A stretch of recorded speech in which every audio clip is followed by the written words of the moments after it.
Welcome to the second episode of Rambam's Hilchot Yesodei HaTorah, and of course we dedicate this episode in memory of Levi ben Moshe Esther and Elisheva Yael bat Lev Levi, and I'm going to hand over to Michael to continue. Thank you, Rabbi Mashiach.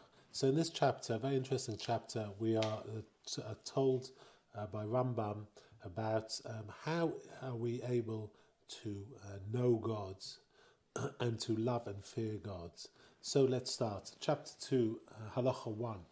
Ha'el hanichbad v'hanora hazeh mitzvah laharvo u'lira oto. It is mandatory to love and fear Hashem. Shneimar, as it is said in Devarim, v'ahavta es Hashem Elokecha. You shall love the Lord your God. V'ne'emar es Hashem Elokecha tireh. And it is also said in Devarim, the Lord thy God thou shalt fear. So Rambam is saying here that it is a mandatory, a positive mitzvah to love God, and also through loving also fear Him. Perhaps fear, I understand it more as being in awe rather than being afraid of something. Perhaps delving into aspects of God that make you awestruck is perhaps a better translation in my mind. Halacha 2. And how may one discover the way to love and fear HaKadosh Baruch Hu?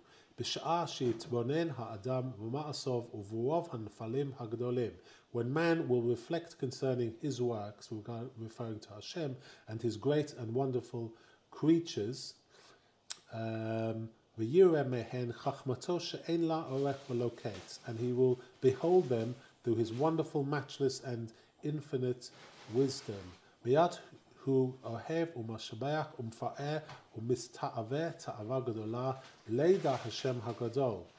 he will spontaneously be filled with love, praise and exaltation, and become possessed of a great longing to know the great name. Amar David, as it is quoted from by King David in Tehillim, Tzama nafshi lelokim le'el chai. My soul thirsts for God, for the living God.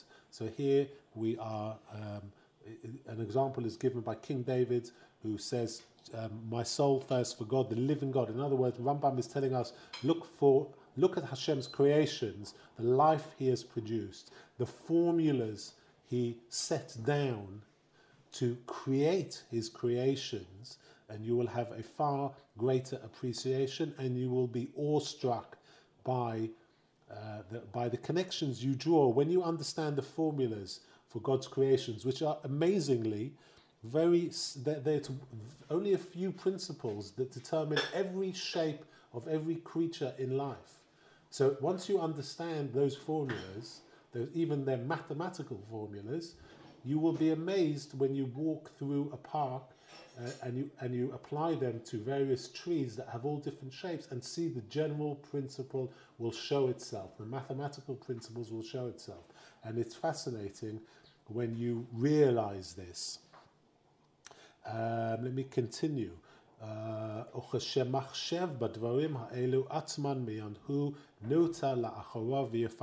when he will think of these matters, he will be taken aback in a moment and stricken with awe.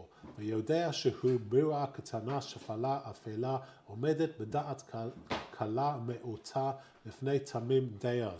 he will realize that he is an infinitesimally small creature, humble and dark, standing with an insignificant and slight knowledge in the presence of the All-Wise.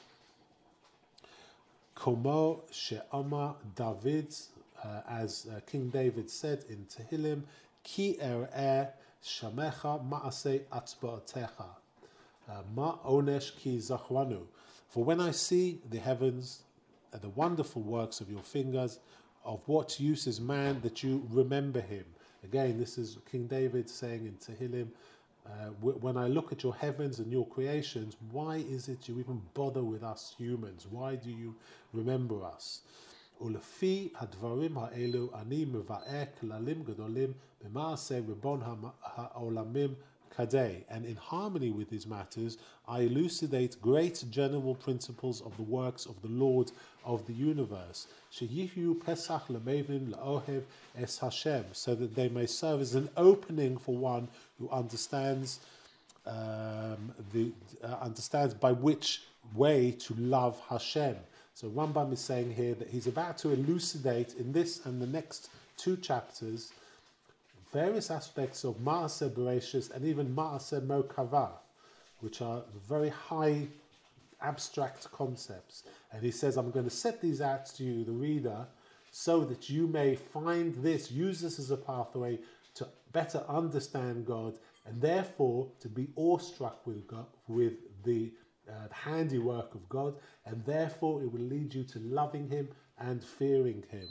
So Rambam is pushing on us to, or encouraging us to set our eyes to nature and take efforts to make understand the formulas and the ratios and the mathematical principles and the physics of all matters, so that you will understand God's physical world.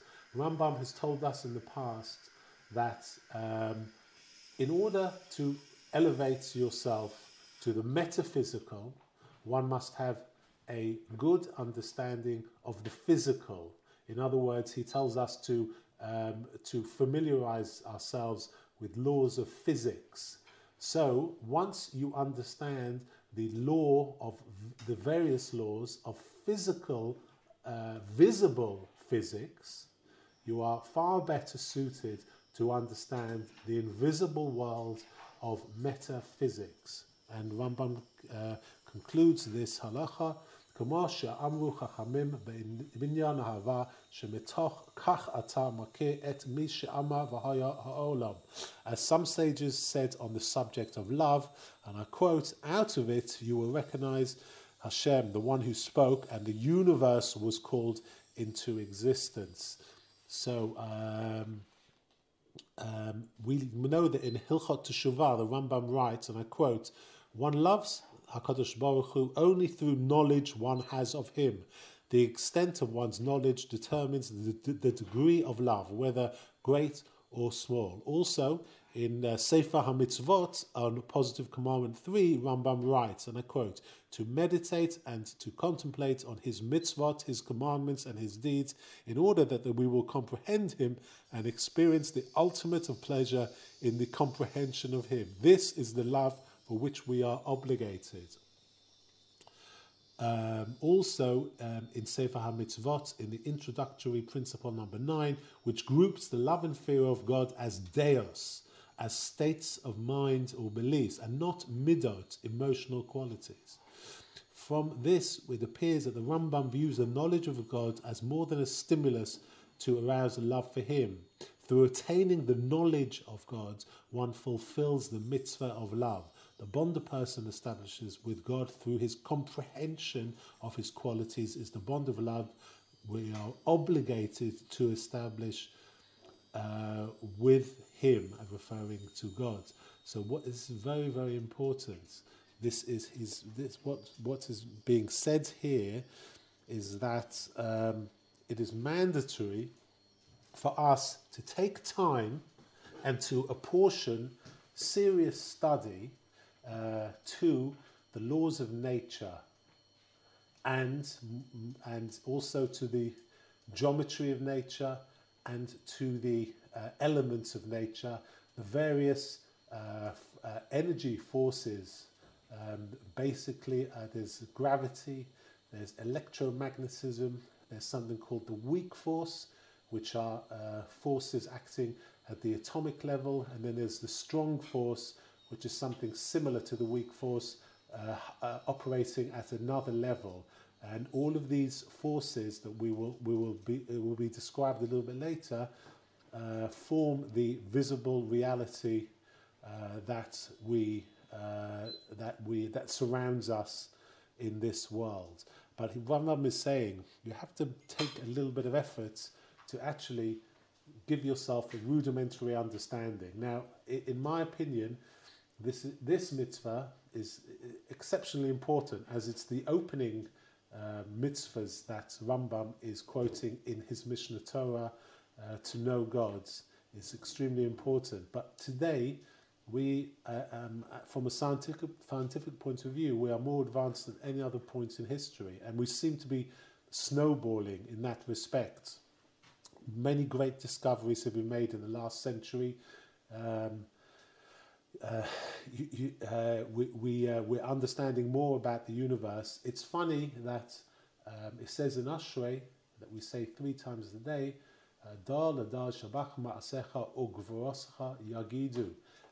generation to generation will proclaim his works and glorify his, or will tell of his works. So perhaps from this we can glean that each generation that passes, more scientific discoveries are made, and we understand more God in a more profound way. Who would have known only centuries ago the world was conceived only until the point of an atom, and they thought there was not divisible. It was not divisible, but now they have divided the atom, and they have peered into the contents of the tiniest thing known to man previously, and have seen that it's only the beginning of what is contained within the atom. So, each generation is obligated to pronounce or proclaim the great work of God's. And it's funny how, we are deemed to be a light to the nations, that a disproportionate percentage of scientists are Jewish, and the great scientists like Professor Feynman and Einstein are all of Jewish lineage, and perhaps they are chosen to be the messengers for each generation to analyze God, to analyze God's works. Now, what is interesting and what is nice is that it's a very easy and enjoyable mitzvah to fulfill, because there's some fantastic documentaries. You don't have to sit with a textbook to understand about gravity and about the various electromagnetic forces. You can watch 20-minute clips on YouTube that are extremely well presented and give you an almost immediate understanding, visual understanding of the workings of Ma'aseh Bereshis. So I urge our listeners to take some time, maybe 1 hour a week, watch a few technical shows on the various energy sources, energy forces, and also around our universe, and also you must also comprehend the formulas that Hashem devised to produce the creations. For example, the Fibonacci numbers. These are the sequences of numbers that kind of are the blueprint for things like sunflower seeds and pine cones. A very familiar shape. These beautiful spiraling shapes of seashells and the such like, they all follow. For example, a pine cone has the same shape as a nautilus shell that has the same golden spiral shape of a tornado or a hurricane as seen from the top, as has the same shape as a galaxy.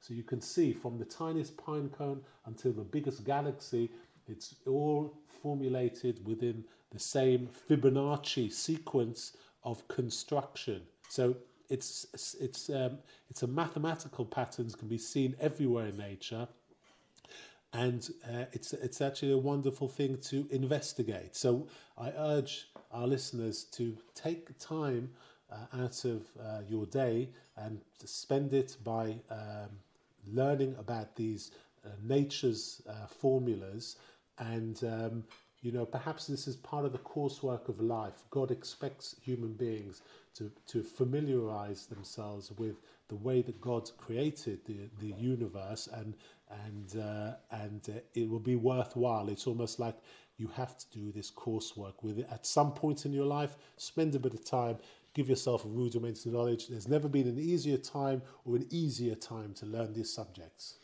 That's incredible advice, actually, Michael, because through this we can see the Niflaot HaBoreh, we can see it will deepen, like you said, it will deepen our understanding of HaKadosh Baruch Hu. And of course, this is not our advice, this is the advice of the Rambam, something which is, I think both of us agree on this, that we feel is neglected these days, to use knowledge of nature in our exploration of the understanding of Hashem.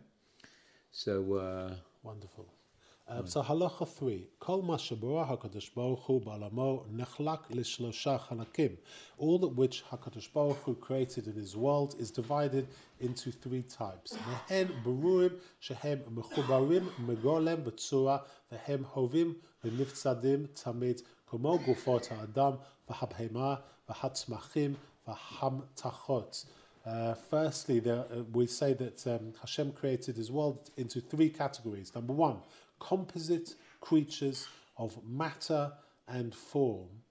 And they are beings which undergo constant changes as the bodies of man, beasts, plants, and minerals. So this golem, v'tsuram, are matter and form. Golem refers to our human physical flesh bodies. V'tsura is considered the soul. So matter and form are flesh and soul, bodies and soul.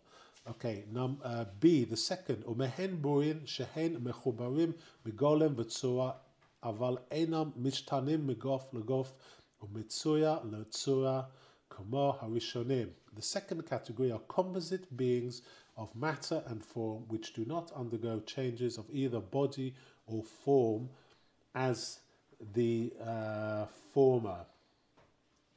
Ella tzuratan kvua leolam bagalmam ve'enom mashtanim kumo elu. Their forms remain forever set in their body unchanged.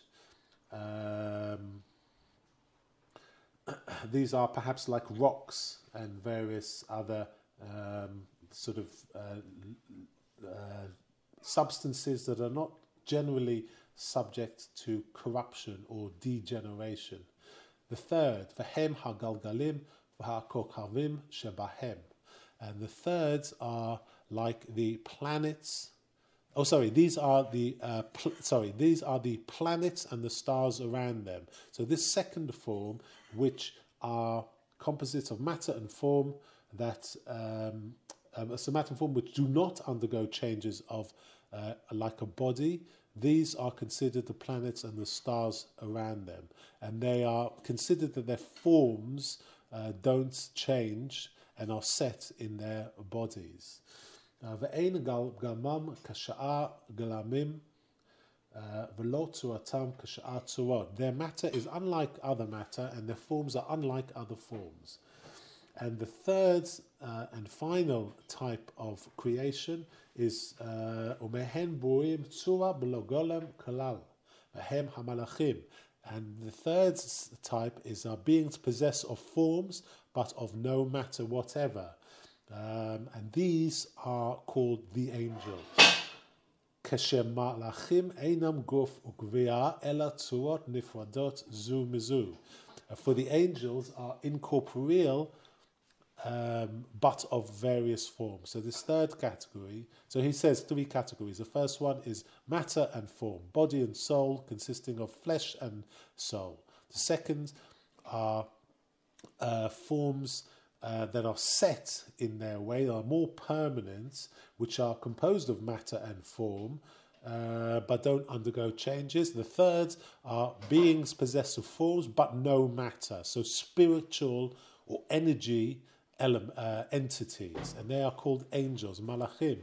But we are told to, or rather, it is hinted to us that it shouldn't be represented as angels. Angels we think of as winged beings that.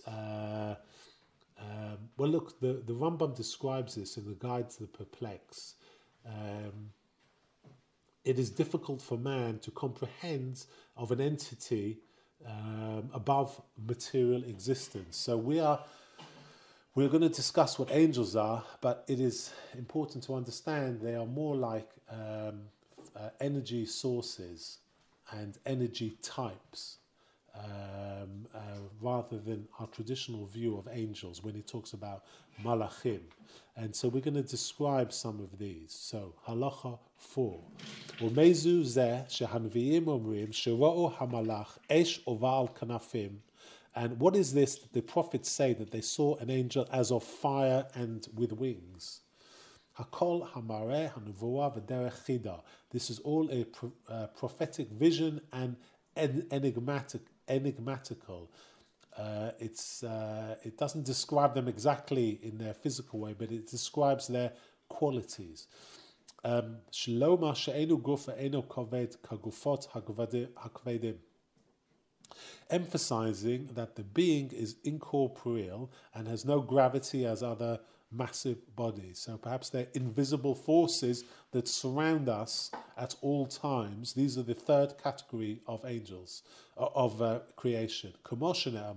As it is written in Devorim, Ki Hashem Elokecha Eish Ochlahu. As it is said in Devorim, the Lord your God is a burning flame.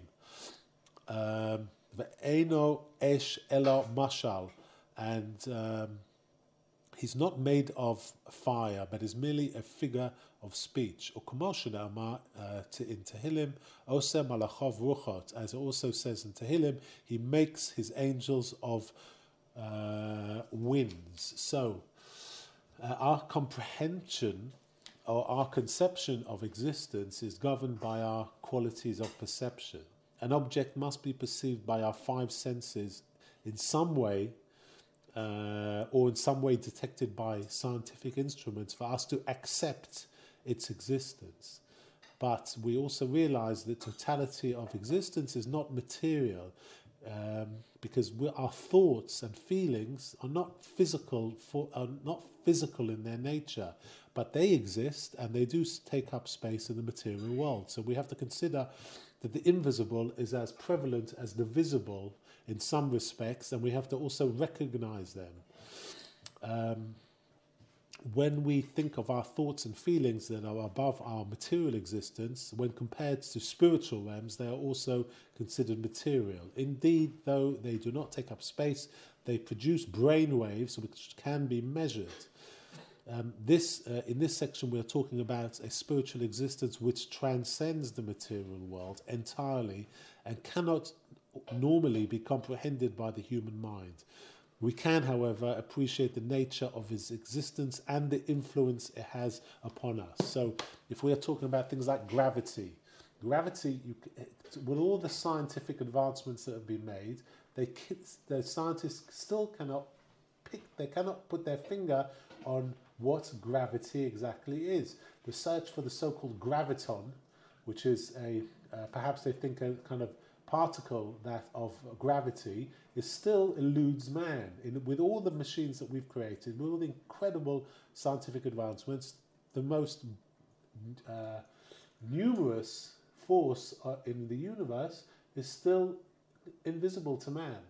So this is perhaps what Rambam is talking about. So let's move on to halacha 5. Uvame yifudu aturot zu mizu v'harei einom gufin. Not being corporeal, in what do these form vary from each other?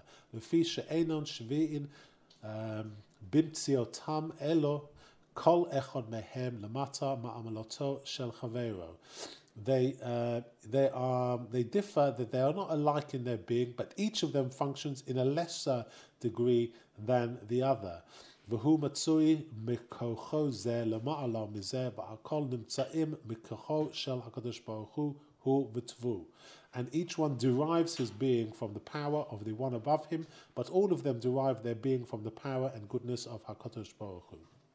V'zehu sharemes shlomo b'chachmato v'amar ki govar me'al govar shomer.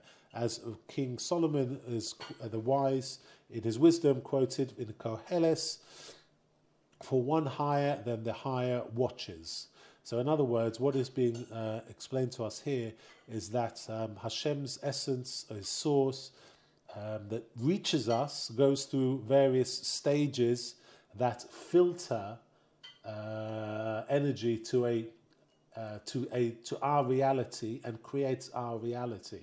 And one is on top of the other. In other words, one evolves from the other, from the source. It comes down in a more refined way, or perhaps a kind of a weaker way. In other words, if you can imagine that if the ultimate power in the universe is considered like a power station, you can't take your laptop and plug it in straight to the power station, that energy source. You have to filter it through a power lead to soften. Your laptop would explode if it was plugged in to the first source, so to speak. So this Rambam is going to explain the 10 filters from the most pure force down to our existence and our reality shortly. But here Rambam is pointing out that each one is as a consequence of the previous one. So halacha 6.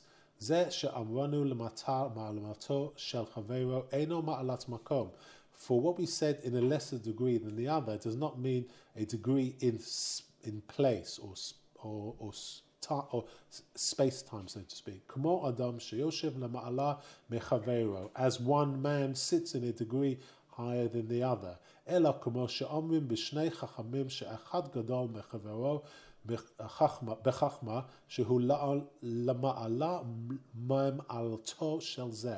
As it is said of two scholars, that one is greater than the other in learning, who is of a degree higher than the other.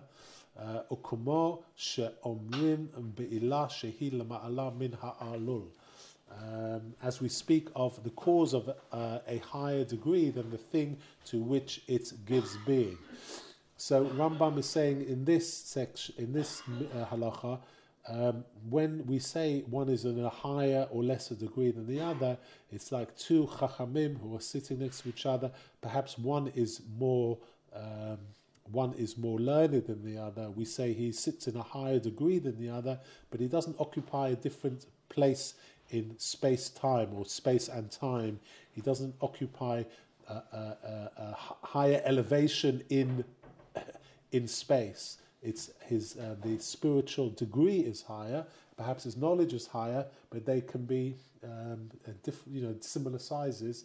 But this is like trying to give an example of what it means by a higher or lower than the other. It's not a place in time. It's not a place in space and time. Halacha 7. Shinui Shemot HaMalachim Al Shem Mamalatam Hu. The variation in the names of the angels is based upon their degrees. Ulefichach Nikraim Chayot HaKodesh. They are therefore called holy living creatures. But some people translate this as Chayot as energies. So holy energies is perhaps a better definition of Chayot HaKodesh. V'hem lema'ala min hakol, and they are above all others, these Chayot HaKodesh. But let us go through each of these things. The first Chayot HaKodesh. The second we call the ofanim, the wheels. Now, the wheels are mentioned in, let's start with the Chayot HaKodesh. The Chayot are described in the vision of God's chariot in Ezekiel. The term Chayot means life energy and is applied to them because they are the first level of creations to which the life energy from God descends. They are referred to as the holy because they are the most elevated creations or energies. And then there's the Ofanim. The Ofanim are also mentioned in Ezekiel's vision.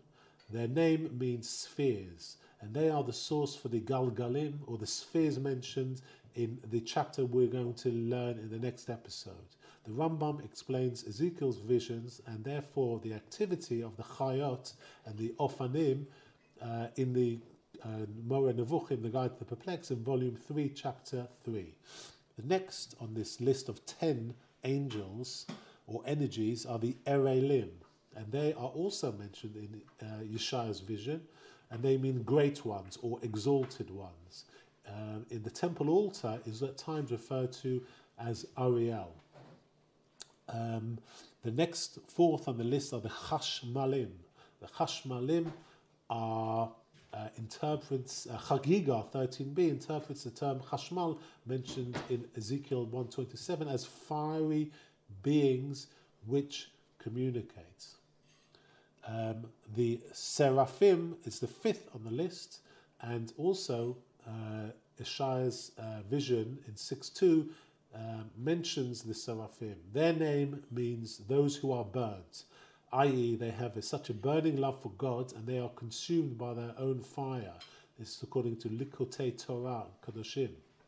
The sixth on the list is the Malachim, or the Malachim, which is generally translated as angel and is frequently found in the Torah, in Bereshis and 16:7, and also at 28:12.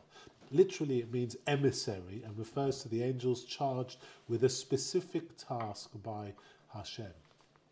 The seventh on the list are the Elohim, and this, although this term is also one of the names of Hashem, but also is used to refer to the angels, also in Bereshis 32:31 and Tehillim 82:6, it means judges, and refers to the manner in which the angels determine the amount of divine influence that is allowed to descend to the lower realms. This is commented by Kinat Eliyahu. The eighth angel or type of energy are called the sons of the Elohim. So we find this term used with reference to the angels in Psalms 29:1 and Job 1:6. When referring to them as the sons of the Elohim, the Bible obviously implies that they are on a lower level than, but perform its function similar to the Elohim. So they are sub-levels of the Elohim. Number 9 on the list are the Keruvim, and we find this term in the Torah in Genesis 3:24 and in Ezekiel 10:7 to 15. The Perush interprets the word Keruv as meaning king. That text also explains that on the kaporet, the covering for the ark, these angels are depicted with a childlike face. This leads us to the conclusion that their spiritual level was low, similar to the Ishim who communicate with man. In Rambam's Guide to the Perplexed, the Rambam describes the Keruvim as being on a higher spiritual plane. Number 10, the Ishim. This term is used with regard to the angels in Ezekiel 10:6. It means men, i.e. the Rambam explains angels closest to man's level.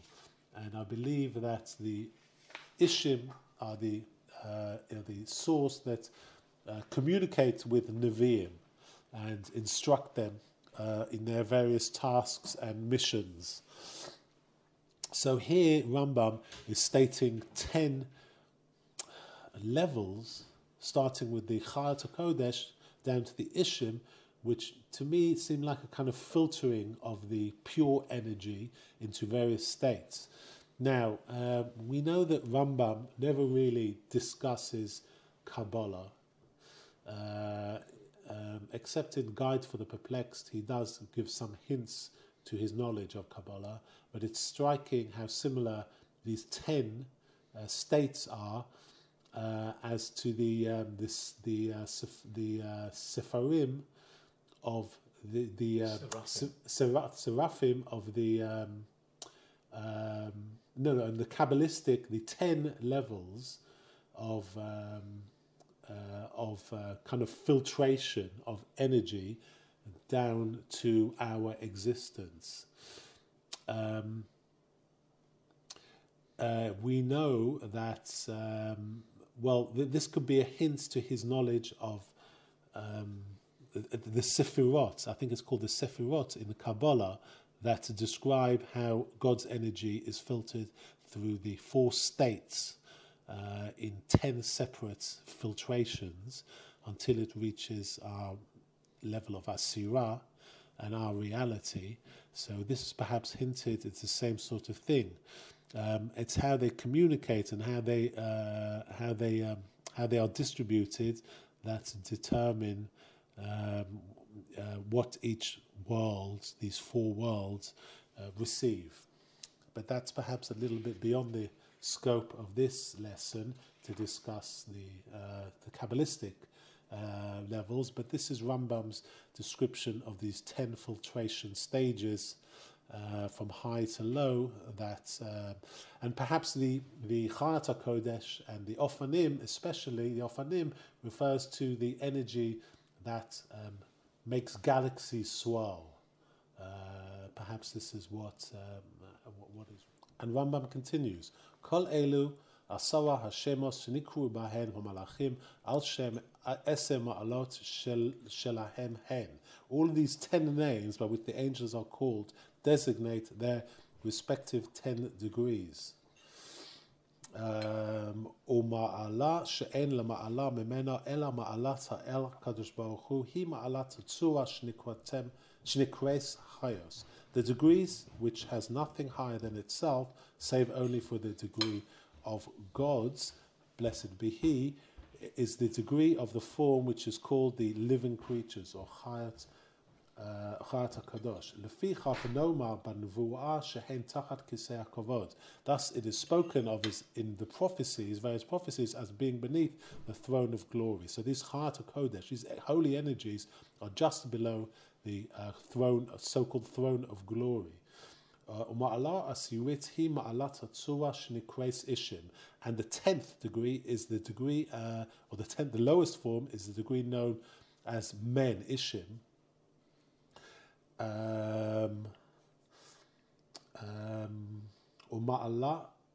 V'hein hamalachim hamadbarim im hanviim v'nirim lahem b'mrei hanvuah.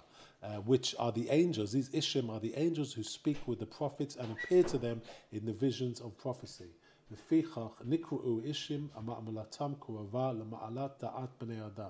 Therefore they are called men, and their degree approaches the degree of the intellect of the sons of man. So let's move on to the next halacha 8. V'chol hatzura ta'elu chayim u'makirim et habore v'yodim oso deya gdola ad limod. Kol tzura v'tzura lefi ma'alata lo lefi gdola. All of these forms, or these angels, are alive and recognize the Creator and know Him with an extreme power of intelligence, each form according to its degree, not according to its size. Afilu ma'ala harishona eino yichola lahasig imatit הבורא כמו שהוא אלא דעתו קצורה להשיג עולדה, אבל משגת ויודעת יותר ממה שמשגת ויודעת צורה שלמטה ממנה. But even the form of the first degree, the Chayat HaKodesh, cannot attain the truth of HaKadosh Baruch Hu as He is, for its intelligence falls short of such attainment and knowledge. Nevertheless, it attains and knows more than the form beneath itself knows and attains. So, for example, the highest form below God, which are the Chayat HaKodesh, which are figuratively under the throne of God, know more than the Ofanim, which are the wheels, which are the 9th degree, the second highest quality of energy. But the Chayat HaKadosh know more than the Ofanim. V'chein kol ma'aleh u'ma'ala ad ma'ala asirit gam hu yoda'at habore deya she'ein koach b'nei adam. Likewise, they are all, from each and every degree, even till the 10th degree, which form also knows the Creator, Hashem, with an understanding which is not within the powers of the sons of man.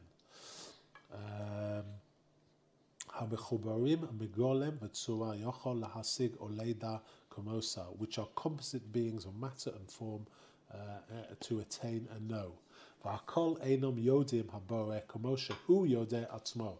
And all of them do not know the Creator as God himself knows his own being. So, similarly, when the Bible speaks of an angel appearing to man, it is generally referring to the 10th quality, the lowest quality, which are called ishim. These statements shed light on a question that is frequently raised. Since God is omnipotent, why are these intermediate spiritual levels necessary? Many other thought systems explain that they are needed to provide a medium through which God's creative energy can descend, each level of descent limiting and restricting that energy until it is able to bring into being our limited world. This is a concept that is used within Kabbalah.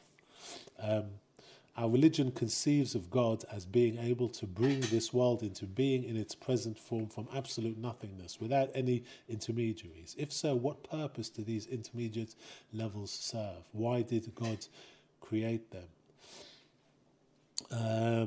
Among the explanations given for the existence of these levels is that they provide man with an opportunity to appreciate godliness. God could have created the world without any intermediaries, but then there would be only two levels of existence, our material world and God's essence. The two would be in direct contrast to each other, and the only way man could have perceived godliness would be through godly intervention and the performance of a miracle that transcends the natural order of our existence. So what it's saying here is that the Hashem it can't be like a contrast of God and us. There has to be some sort of levels between us. But these levels exist that we can attain them. We can somehow, our behavior will allow us to ascend these spiritual levels. And become closer to God. So the existence of these intermediate levels implies there is a level of spirituality that is close to our existence. And furthermore, since our existence comes from that spiritual source, we each possess a natural desire to become conscious of that source. Since that level is not utterly above our existence, we can, through a process of refinement, which I think we've talked about in previous episodes in Hilchot Yesodai, and with following these kind of pathways of behavior, ethical behavior, and studying and appreciating God, we add refinement to our beings, and we can progress to higher levels of spiritual consciousness. So it is possible for man to establish an awareness of his spirituality, not only when God desires to reveal miracles, but through our own efforts within the context of his or her personal life. So like Rambam says, any person can become close to God through his own efforts. You have to wait for miracles. You can work on yourself, and you can literally pull yourself towards God through your hard work on your character and your ways of life. So let's look at Halacha 9. Kol hanimtzaim chutz mehabore metzura harishona ad sheyatush katan sheyihya b'tabur haaretz kol mekoach imatato nimtzau. All beings, except for Hashem, from the first form to the smallest moth, which might be in the center of the earth, came into being by the power of Hashem's truth. Ulefi shehu yodea atzmo umakir geduloso v'tifarto v'imetato v'hu yodea hakol v'eino dvar na'alam mimenu. Because Hashem knows his own being and recognizes his own greatness, which is glory and truth, he is all-knowing, and there is not a matter concealed from him. So there's nothing that Hashem doesn't know, and obviously, if he created it, he must know about it. Halacha 10. HaKadosh Baruch Hu makir imoto v'yodea oso kamo shehi. Hashem, blessed be He, recognizes His own truth and knows it as it really is. Ve'eno yodea b'dea shehi chutz memenu kamo she'anu yodim. And He does not know with an intelligence which is apart from Himself, as we know.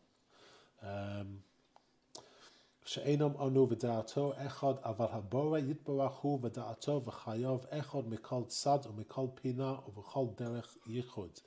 And as we know, we and our intelligence are not one, but HaKadosh Baruch Hu and his intelligence and his life are one from every angle and manner of unity. שאילמלא היה חי בחיים ויודע בדעה חוץ ממנו, היו שם אלוהות הרבה הוא וחיו ודעתו. Since for this, HaKadosh Baruch Hu would live a life and understand with an intelligence apart from himself, then there would be the possibility of many gods. And obviously this cannot be. ואינם הדבר כן, אלא אחד מכל צד ומכל פינה ובכל דרך ייחוד. And obviously him and his life and his intelligence, referring to God, this cannot be so, for he is one from every angle and manner of unity. נמצאת אתה אומר הוא היודע והוא היודוע והוא הדעה עצמה הכל אחד. So consequently, you must say that and you must understand what he knows, and that's why, and that by which he is known, and the intelligence itself are all one. So what we're saying here is that when we imagine things, we have ourselves, we have knowledge, and we have comprehension. And they are three separate matters. But with God, these separate matters are all one, because he is, the blueprint is in him of what he created. So, you know, the one who created, it's all within one concept in his unity. ודבר זה אין כוח בפה לאמרו, לא באזון לשמו ולא בלב האדם להמכירו על בריאו. And by this matter, the mouth has no power to express, nor the ear to perceive, neither is it within the heart of man to see it clearly.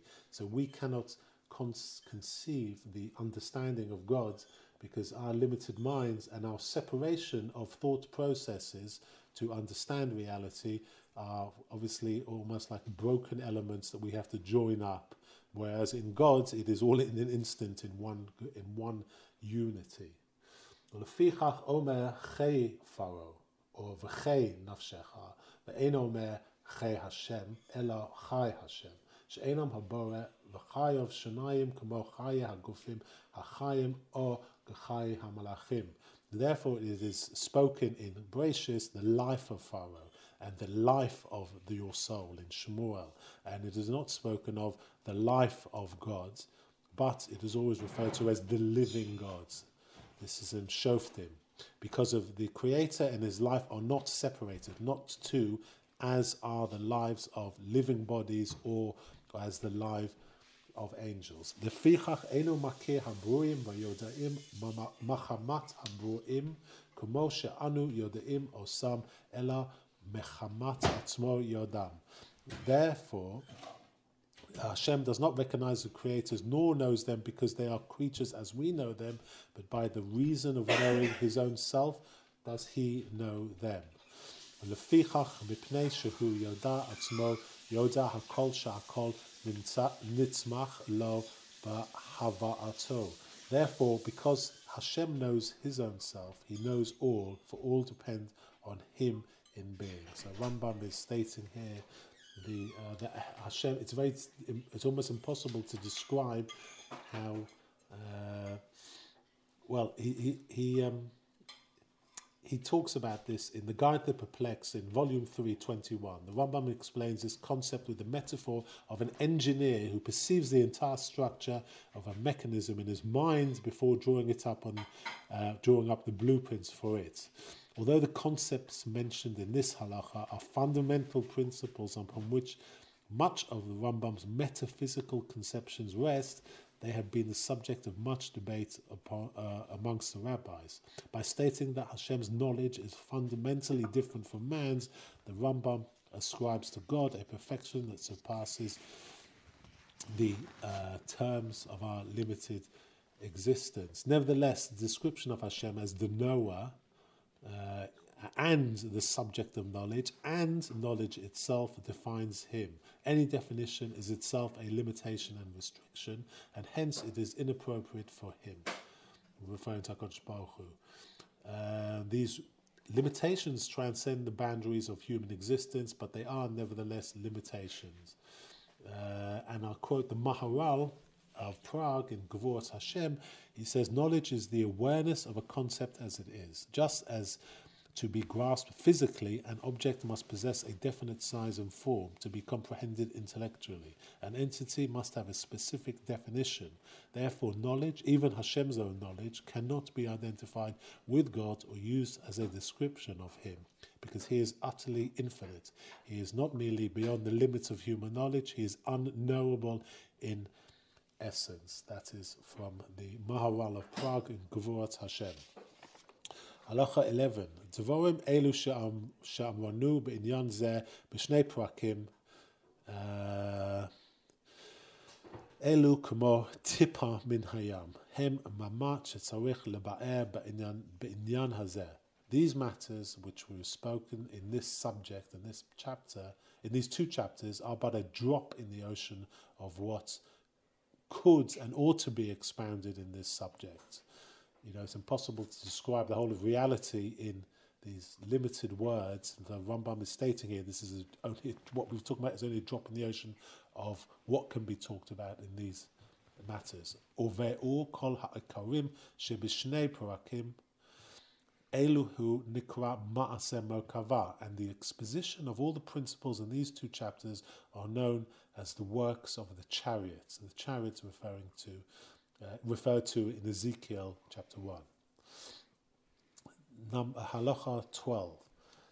Tzivui chachamim horishonim shelo lidrosh b'dvarim elu ela leish echad bilvad v'hu sheyihye chacham umevin meda'ato. The ancient sages have commanded not to sermonize these matters except only to one man at a time. And the conditions are that he be wise and possessed of an intelligence of his own. So Rambam is stating here that you can't really talk about these matters in depth or in any sort of more clarity unless it's one-to-one, and that one is worthy of studying these matters, the ma'aseh merkava. V'achar kach motzrin lo ra'ashei הפרקים ומודיעים אותו שמץ מן הדבר והוא מבין מדעתו וידע סוף הדבר ועמקו. And when you teach this individual, you have to transmit him what they call the headlines of the chapters, which are basically chapter headings, which are outlining very, very deep concepts. And you must also acquaint him with a fraction, a small amount of the matter, so that he may be able to understand its conclusion by his own intelligence and fathom its depth. Udvarim elu dvarim amokim hem ad lamod ve'ein kol da'at v'da'at ru'at ha-tavlan. These matters are extremely deep. Indeed, and not each and every intelligence is prepared to suffer them. So what Rambam is saying here is that the individual who perhaps pushes himself to a very high degree to understand God will be able to advance his knowledge and his closeness, and therefore his closeness to God, and he will perhaps be able to have a one-on-one with a greater teacher that will teach him in a concentrated form, the chapter headings, which are the general principles, which will be very deep. But it is up to that individual who has toiled, who is actually capable of comprehending, for him to sit down and do further toil in these studies. In other words, even talking about, once you're given knowledge of the secrets of the universe, you must now apply yourselves to try and understand them even more. Perhaps by studying science would give you perhaps a little bit of a step up in that regard, and it'll help you with your spiritual developments. and va'aleihem omar Shlomo b'chachmato derech mashal kevasim laluvashecha. And concerning this, King Solomon in his wisdom metaphorically said, the lambs will be for thy clothing. This is from Proverbs. Kachamu chachamim perush mashal zeh dvarim shehen kevishono shel olam yihyu leluvoshecha kaloma lecha levadcha va'al tidrosh otam rabim. So King Solomon says there shall be lambs for thy clothing. So the Chachamim interpreted this metaphor, matters which are covering the universe shall be for thy garments, meaning they are garments for you alone, but you shall not sermonize them before the multitude. In other words, this is highly holy secrets that are being revealed to the individual that perhaps passes does the coursework like we talked earlier, and he's given the chance to perfect his soul by understanding these secrets that are now being displayed or described to him in very concentrated forms. It's up to him now to investigate further, but it's also a responsibility not to reveal these secrets to the general population, because they are holy in essence, and they should be clothing for you alone, for you to, it's almost like a prize for you, but you must keep this prize hidden. Don't flash it around. Ve'aleihem omar, in Mishlei, and King Solomon said further in his Proverbs, Yihu lecha levadecha ve'enu lezarim etach. It should be for you alone and not for strangers with thee. In other words, don't spout things that you shouldn't be talking about. And he continues, Va'aleihem omar, in Shir Hashirim, Devash v'chalav tachat l'shonech. And concerning them, wherever it is written in Song of Songs, milk and honey shall be beneath your tongue. In other words, these sweet things that have been given to you, honey and milk, should you keep them below your tongue. Kach perusho chachamim harishonim devarim shehem kedvash v'chalav yihiyu tachat l'shonecha. The early chachamim have interpreted this from Shir Shirim, King Solomon's Shir Shirim, matters which are likened to honey and milk, like these Kabbalistic secrets or the secrets of the universe, shall remain beneath your own tongue. In other words, keep shtum, so to speak, or be respectful of this high holy knowledge or concepts that are now being revealed to you, and delve into them and prepare your soul to be elevated. And that concludes the second perek of Yesodei HaTorah. Oh, thank you very much, Michael. You dealt with a very, very difficult subject in a very easy and bite-sized way.